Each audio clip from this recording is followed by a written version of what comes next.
Hey, badass business owners, welcome back to the show where each week we help you going from startup to earning your first $100,000 in income. So what is it that I want to talk about today? Today, we're going to go over 10 questions that you should be asking yourself before you head into the new year. And if you're listening to this in the future, don't worry about it. It doesn't have to be the beginning of the year in order for you to ask yourself these 10 questions. You can actually stop anytime in the year and ask these 10 questions to get yourself recalibrated to make sure that you are going down the right path. So I encourage everybody to take a listen. All right, so let's just jump right in. The very first thing is our business is nothing without our customers. So question number one is, who is your target customer and what are their needs? You hear me talk about the fact that you need to dial into your ideal customer and you need to be very clear on who it is that you serve. So for example, you don't want to be as broad as possible. You want to make sure that people know exactly what niche you do. What's the thing? What's the pain point that you solve? At the end of the day, this question is really about that. What pain point do you solve? So let's just say that you're a plumber. You don't want to just go around telling everybody that you're a plumber. What you want to do is you want to say that you are specific for bathroom remodels, if that's what you prefer to do. You're going to target two different people if that's really where you want to spend your time and energy. If you want to be the water heater king or queen, then that's what you want to target and that's where you want to be specific. For example, everybody knows a landscaper. Well, you want to focus and dial in to something specific when it comes to that as well. You know what? Do you do tree trimming? Do you do mowing? Do you do backyards, hardscape, softscape? What is it that you specifically do? So think about what it is that you do and who are you specifically going after? I know we want everybody. The very first answer is always we want everybody. Take this podcast, for example. I can choose to help every business owner that's out there, but I don't. I niche that down. I could choose to help. I knew my passion was to go for local business owners, but they range from people that are just figuring out where they're going to people that are really knee deep into their business and they're ready to take on that first $1 million they're going to make. But I said, no, I want to continue to help the little guy and gal. And that's how I continue to niche down to folks that are just starting out or they've been in business for several years, but they just don't seem to be making any money. That's who I wanted to help. So ask yourself when it comes to your business, who ultimately are the people that you're trying to help? Because that's what you need to dive into. Because once you know who that person is, then you can dive in deeper into their specific needs that they have. And that's what you want to try to solve is that specific need, because it's going to help you with question number 2, which is how are you going to get more of these people in the future? Because you want to make sure that you target the specific people that it is that you want. And you also want to run some numbers because you're going to hear me talk about numbers. You know, I'm big on knowing your business numbers. So you have to figure out going, okay, I need approximately 100 of these people. I need 1,000 of these people. I need 3,000 of these people. You want to figure out how are you going to get more of them. We've talked about the 3 buckets of sales, right? You can increase your customers, you can increase the frequency in which they come, or you can increase your average ticket. So we're going to focus on the first 2, which is how are you going to get more customers in the future? So really, how are you going to get the new ones, the cold leads, and then how are you going to get the ones you have to come back more often? Both will count as customer transactions. So have you dialed down what is your specific plan in order for you to be able to go after those people? And don't forget, sometimes you do most of your business in certain months out of the year. So you need to have a stronger plan, for example, in the summer months, let's just say, or the spring months when you get lots of those people versus the winter months. But in the winter months, you still need to have enough customers to help offset and continue to grow. So make sure that question number 2 is how will you get more of your ideal customer? What is it that you are specifically going to do? Which leads into question number 3. What is going to be your marketing plan? This is where you take a step back and you say, okay, this is what I've done in the past. It's worked. It hasn't worked. What can I do more of? What can I stop doing? What have I wasted money on? What am I getting my return on my investment? For example, spending thousands of dollars with people who promise you leads doesn't mean squat if you don't get thousands of dollars in profits first, because if I spend $1,000 on ads with some company, but yet, and yeah, I see an increase in sales, but if you don't see an increase in profits, that you need the $1,000 in profits first to pay for that advertising, never mind making net on top of that. So if you're only making 20% bottom line, then you've got to sell $5,000 just to break even with that specific marketing. So you need to make sure you run the numbers. What have you learned from the past? What can you do differently? Are you been trying to shotgun and go to every single subdivision in your town, or have you narrowed it down that you're going to focus this year on one specific subdivision or two specific subdivisions? Are you making sure that your stuff doesn't go to people it shouldn't? I talk about garage doors. If you install garage doors, you shouldn't be targeting neighborhoods with only carports. So you need to make sure that you've looked through your marketing plan, dusted it off, and made sure that you made sense. Remember, you don't necessarily have to spend a lot of money. Word of mouth is huge. Taking advantage of the internet and making sure you've claimed your Google page and making sure that you stay on top of that with your hours and pictures and information about yourself. Same thing with Bing. There's so many things that are out there that can help you get new customers if they just know how to find you. Same thing with your website. When was the last time that you checked it to make sure that the box that says contact me lets them contact you? Things like that. Start small. Think about, are you better off, instead of spending that thousands of dollars a month with these companies to put your vehicle into a wrap? I'm huge on wraps because they last for like 4 or 5 years. That's like $50 a month at the end of the day. And you can't get better advertising than people seeing your vehicle all over town and knowing exactly what it is that you do, especially when it is done right. So number 3, what is your marketing plan? What have you learned in the past? What are you going to do differently in the future? And how are you going to target those specific customers that we identified in question 1? Now, all this doesn't work unless you do question number 4. How can you find more time to work on your business and not just in your business? Way too often we're doing things on the fly. We might spend, you might be at that point where you can spend an hour or 2 a week working on your business. Now, when I say working on your business, I'm not just talking about doing your invoicing and your bookkeeping and all that. Yes, that is working on your business, but you can hire someone to do that for you. You can pay someone else to help with that. That is something that you can do. Now, maybe not at the stage that you're in, but it is something that you can plan for. But what I'm talking about working on your business is sitting down and looking at that marketing plan that we just talked about. It's about diving into your profit and loss and looking at those numbers. It's about studying your business and how are you going to put the numbers together to make it work? How are you going to figure out the ROI on that advertising that you've done? How are you going to create more time by streamlining your processes and making sure your processes are the best? That is the number one way to come up with more time for your business, by the way. Are you, look at all of those processes, because that's really what you need to be working on when you're working on your business, because time is money. And when you waste a lot of time chasing stuff that you shouldn't have to chase, doing jobs that you shouldn't have to do, doing, going back and forth all across town because you've failed to put in a great process for scheduling, to where you say, I'm going to this area on these days and this area over here. Instead, you just crisscross all over town and you're just wasting money. So just remember, you need to find time to work on your business, not just in your business. And so question number 4 is, how are you going to start working smarter, not harder? All right, question number 5, how are you differentiating your business and your product from your competition? This kind of goes back to the section above. The main thing is, how are you standing out from the others? Start asking yourself questions like, why is Starbucks more successful than the average coffee shop? Why are Coke and Pepsi dominating the market? What did they do that made them stand out? Why is it that in any given town, there might be 4 to 7 pizza places, but yet there's only a handful that stand out as, oh my God, you totally got to eat this pizza and the rest are more for convenience? You need to think about what are you doing in your business today that helps you stand out over those other people that do what it is that you do. Don't worry about the fact that there's 50 landscapers or 50 handymen or 50 cleaners or whatever in your town. The question becomes, how are you standing out above them? And a lot of times it comes down to, yes, awesome customer service, awesome quality, the job that you do, the people you touch, the difference that you make. It's you delivering your message better than they deliver their message.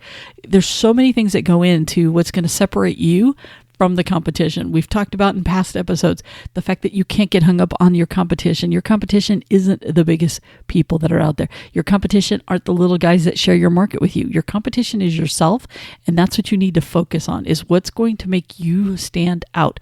And please do not be the low price leader. Okay? Stop chasing the market to the bottom. That's not what you need to do. You need to make sure that the value you give, the perceived value that you give, is better than your competition. There's so many different things that you can be doing that help you stand out, and we can probably do an episode on that all on its own. So that's that question. Number 6, what are you doing to consistently develop your business knowledge and skills? Otherwise, what are you doing to know your numbers better? The top CEOs and entrepreneurs that are out there, they understand that they need to get better at what it is that they do. And one part of getting better is by learning hands-on and screwing up and learning from those mistakes. Absolutely. But another thing is you've got to learn those business numbers. And if you don't have the skills to understand your business numbers, then you need to watch videos, you need to take courses, you need to sit down with your local CPA, whatever the case may be. You need to understand your business numbers better. That's one reason why you listen to this podcast, and I'm sure other podcasts as well. You need to listen to audiobooks. You need to listen to Audible. There's so many different things that are out there nowadays. It's never been better for you to be able to learn the skills you need to be a better business person than in the world today. Between all the free stuff that's out there and even the, let's see, you got free stuff, you got Audible that you can buy, you've got free videos on YouTube, slight plug, go ahead and watch, make sure that you subscribe to our channel as well. It's in the show notes, but there's all kinds of different things that are out there today for you to be able to increase your business knowledge. You cannot think that you know it all. You don't know it all. You know what? The best people in the world are constantly learning.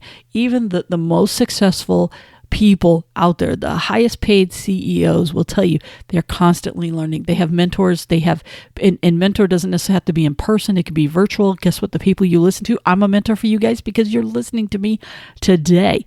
All right. So you need to make sure that you carve out, as part of your working on your business, is that you're working on you and your business knowledge. Even if that's 15 minutes a day to read 2 pages out of a book, it doesn't matter, but you need to make sure that you are constantly learning better about your business. So question number 6, how are you going to consistently increase your business knowledge and learn those business numbers better? Put an asterisk by this one.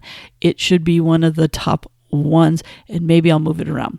Okay, number 7, what are you doing to be a strong leader in your business? Now, there's a leader a couple different ways. Usually when I say leader, people think people. So if you have a team, you need to be a strong leader for your team. There is a saying, you manage things, but you lead people. So when you're thinking about leader, it is about setting the vision, the goal, and where you're going. Okay. So it's not just about doing the day-to-day tasks in your business. If you have people, yes, it's about leading them. It's not just about telling them what to do. It's about making sure that you guys that they know what the vision is and how to execute and where they're going. If you don't have any people, you're still leading your business. You're leading it into the future. You're leading it into its mission. And you need to make sure that you're always staying focused on that. You need to be seen as a leader within your community by the people there. So there's so many different ways to being a leader that you need to make sure that you're asking yourself, are you just shrinking into the background, or are you being a leader? Now, I'm not saying get out there, kiss hands, shake babies, or is it shake hands, kiss babies, whichever way.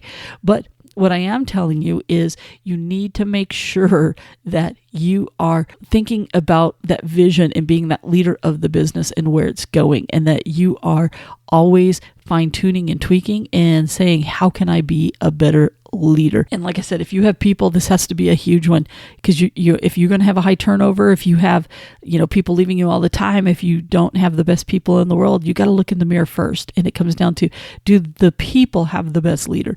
And you have to look inwards. Are you sitting down with them? Are you training them? Are you giving them a vision? Are you giving them the tools and the resources that they need to be successful? Are you taking the time to find the best people that are out there? Are you searching your community constantly for better people? Are you a terrible listener? Do their ideas count? There's so many different things that go into being a leader that, once again, other episodes for these ones, but I want you to sit back and ask yourself, what type of leader are you for your business, for your people, and in your community? Question number 8, what are you doing to grow and develop the best team? Now, some of you may not have teams, but you might have people that you bring aboard every once in a while. But if you do have a team, you have to constantly ask yourself, what are you doing to grow and develop your team? Do you have processes? Do you throw them to the wolves? Do you have an onboarding system for them? Do you have ongoing training? Are you sitting down with them and letting them know what they're doing well and what they're not doing well? Are you giving them increases? Are you just treating them as a temporary stop onto something else? Or are you trying to figure out how you can make a long-term career for them? Now, I'm not saying a long-term career means that they have to have 5 steps to move up in, but there's different ways that they can take on more responsibility. There's a way that they can become more attached to your business. You know what? Sometimes some of you guys have some of the most loyal people in the world that would die for you and die for your company. What are you doing to help everybody have that mentality and that feeling? You've got to invest in your people.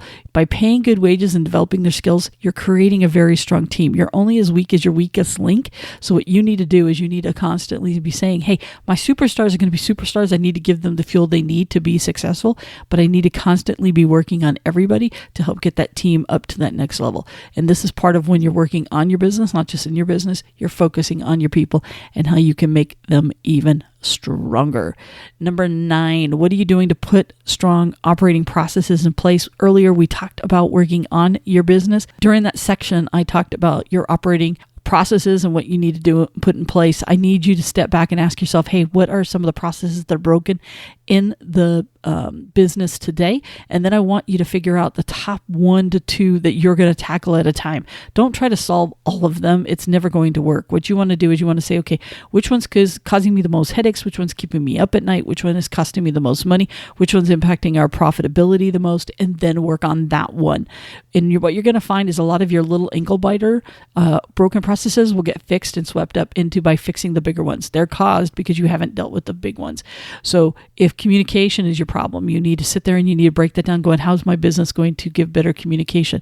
You know, if you got customers yelling at you because of one particular piece of your business, or if you're losing money because of one particular piece of your business, these are the operating expenses you need to be spending your time and energy on. And you need to make sure that you are sitting down and working on them so that way you can improve your profits. Almost every process that you work on increases your profits. Yes, they might increase your sales, but by increasing your sales, it increases your profits. And most of the time when you have broken processes, what they're doing is they're costing you profit, money going out the door, because it's wasted time, wasted energy, costs, waste, you name it. All right. So it's very important that you ask yourself, what are those broken processes in your business today? And what are you going to do to work on them? Identify those 1 to 2, maybe 3 at most, but work on them. And you can always come back in 3 months, 4 months and work on the next one. Okay. You can rack and stack them. It's a great way to do it because it's going to allow you to just work your way through those processes. All right. Number 10, do you have a business plan strategy in place for the next 1 to 5 years? I can't tell you how many people I sit down with or get on a coaching call with, and I ask them, hey, what's your vision for the business? Where are you at in 3 years? Forget the 5 years. Where are you in 3 years or 1 year? And people will look at me with a blank stare, or they'll be quiet. The most common thing is, I want to make some money. Okay, well, I would hope to think that that's what you want to do every single year. I want to be profitable. Okay, once again, I hope this is something that you want to do. You've got to know where do you want your business? What do you want it to look like? If you're just a random business in your community today, in 3 years, do you want to be seen as the go-to person? Do you want to have 5 real estate agents that you're really close and tight with because you know that if you build that really strong relationship with them, you're going to be able to grow and extend your business? Do you want to have a sales goal that you're going to do $200,000 in sales because you've worked your numbers, that's going to provide you $60,000 in profitability after you pay yourself for being a doer in the business? There's so many different things that you can do. Listen, you got to have an idea of what it is that you want. For example, if you live in California and you want to drive to New York, you don't just get in the car and start driving. No, you put a plan together and you say, this is the route that I plan to take. This is how I plan to get there. You need to do the same thing for your business. You need to map it out, because otherwise you're going to end up lost in Tennessee and have no idea where the heck you are. And you're never going to get to New York. So you want to make sure that you don't just relive the same year over and over in your business. You might be 5 years old in your business, but yet it's the same as it was in year 3. Every year should be a huge growth jump for you. And growth jump could be a lot of different things. Some people, for example, they'll do the exact same sales, but they'll make so much more money. Okay. I know a business owner right now that's going to do $100,000 more in sales, but they're also doing $100,000 more in profit. So if you think about it and do the numbers, that's very difficult. It's not that they all of a sudden came up with $100,000 of pure profit. No, what they did is they started cleaning up all these things that we're talking about in this list, and they started cleaning up their processes. They started working and developing their team. They started finding the right people. They started going through all these different things. And guess what? Their profits started to go up. So yes, their sales started to go up because they narrowed down who it was that they were going to focus on. They stopped chasing sales all over town and 30 miles away, 40 miles away. They just focused on their community. They fine-tuned the team. They fine-tuned what part of their business they were going to focus their energy on. They got rid of high-priced marketing people that were charging them an arm and a leg. And guess what? All of this stuff came down to profits. And all of a sudden, when you start looking at where this profit was coming from, it was from all these little steps that they took along the way. And the benefit was by focusing on what it is and who they wanted to serve, their sales went up. And because they cleaned up the profitability and they looked at their pricing and they looked at their costs that were going out, guess what? The profits started going up big time right along with it. And really, it was just because they went through these 10 questions and they started to focus on these different aspects of their business. Once and done is not going to work, but you definitely want to do it going into the new year, but you also want to do it throughout the course of the year. It's something that is going to help you out tremendously. So I highly encourage you to take the time to do this. Now, what I'm going to do is to help out with this. In the show notes is going to be a link to a little workbook that you can print up and have that will help you go through these 10 questions. They'll have the whole list on there and you can walk through it and it's going to help you out. I highly recommend you do it. I think you're going to find that it's going to give you some clarity and some focus on what it is that you want to accomplish. Because listen, you guys are badasses. That's why you listen every single week or you watch. And I'm telling you, you are here for some amazing things that you're going to do. But you need to take the steps and you need to make sure that it's not just about getting out there, busting your ass every single day and working. It doesn't work like that. Okay. You have to take time and you have to spend time working on your business, planning your business, being that leader of your business, that visionary in your business, and ask yourself the tough questions and then do the tough work that goes along with running a business. Remember, you don't just own a job. You are creating a business that is amazing, and these 10 questions are going to help you along the way. So with that, I'm going to go ahead and wrap this puppy up. Like I said, there'll be a link in the show notes to the workbook. And if as always, if you ever have any questions, feel free to reach out to me at Tammy@localsmallbusinesscoach.com. I'll be glad to answer your questions. But with that, I'm going to get out of here because you have some work to do. You have 10 questions to start asking yourself. I'll talk to you on the next episode. Bye for now. Hey, badass business owner, before you go, as you know, I'm a huge believer in you knowing your business numbers. After all, it isn't about how much you sell, it's about what you keep. And the best way to grow your profits is to start diving in and understanding those business numbers. To help you on this journey, I have created the Know Your Business Numbers course. We will walk through how to read your profit and loss statement. You'll learn the key calculations that'll help ensure that you're making a healthy profit on all of your products or services, plus a ton of other good stuff that'll help you learn how to use those business numbers to create even more sales and profits. Just check out the link below in the show notes or visit knowyourbusinessnumberscourse.com. So if you're ready to increase those profits, it's time you start diving into your business numbers.